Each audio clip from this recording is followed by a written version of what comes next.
Hi, my name's Amy Huaiquil with Provider Magazine, and I'm joined today by Nanci Wilson, who is Vice President of Research and Development with Plum Healthcare.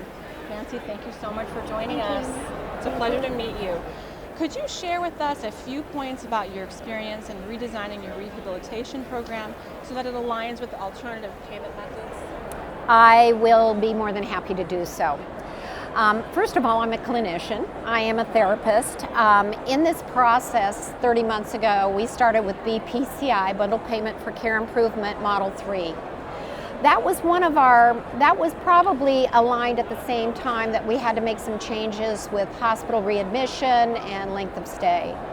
So as a consequence, we ended up breaking down the silos between all of our departments, and we sat down as a steering committee and put together clinical and care pathways that were actually designed for MSDRGs that we selected for BPCI in our participation.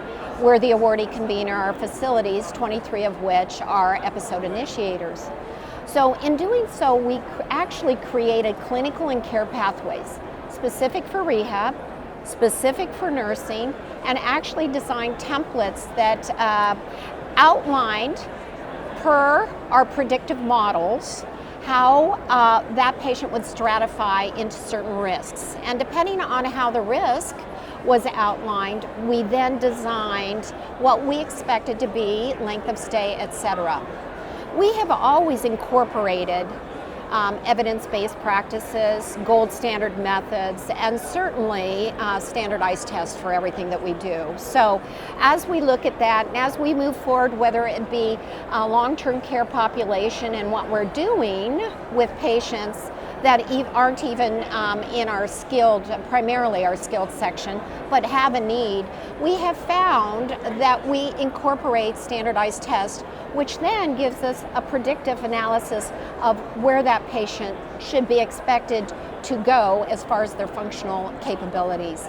That has been something that we applied regardless of whether it's an alternate payment method with ACOs, since we do participate in ACOs.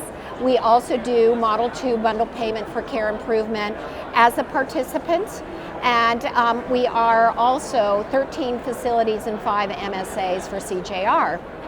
With the onslaught of the new mandatories, our rehab department, even though those are medical diagnoses with the cardiac and pulmonary, they also have specific approaches for functionality to remove barriers, have a greater understanding of how they have to shift their thinking as therapists to understand that they are not going to be able to follow that patient through all of their achievements to achieve their highest functional level. Very different shift from what it was 20 years ago. That we didn't really have to have we could ambulate a patient for 100 feet and still get reimbursed with contact guard. You can't really do that any longer. You have to look at what standardized tests actually support patients' functional limitations. How do we remove the barriers? How do we set our time frames and move forward?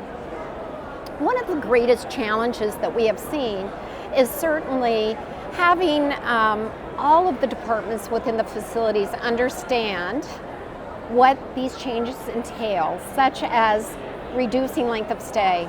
It is inevitable. It's not only a matter of creating data that is attractive to the provider that is out there, but it is also a matter of demonstrating through the programs that we have that we are cutting edge and we have excellent outcomes. So it's a matter of patient satisfaction.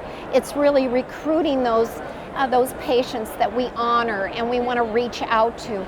And we want to have those as part of our family for their lifetime, and understand that not only is the patient, but our staff members, our family members, our ancillary partners are part of that process.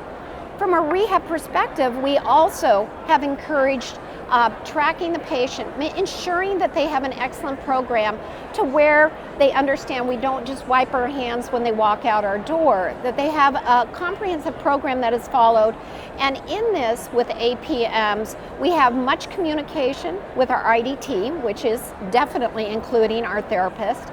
They are very engaged with all communication and meetings at the facility level, and they do take an interest and follow those patients post-discharge. Many of our facilities do have outpatient therapy, and some of those selective patients that are appropriate do come back into our facilities. Wow, that's wonderful. Thank you so much for sharing that with us.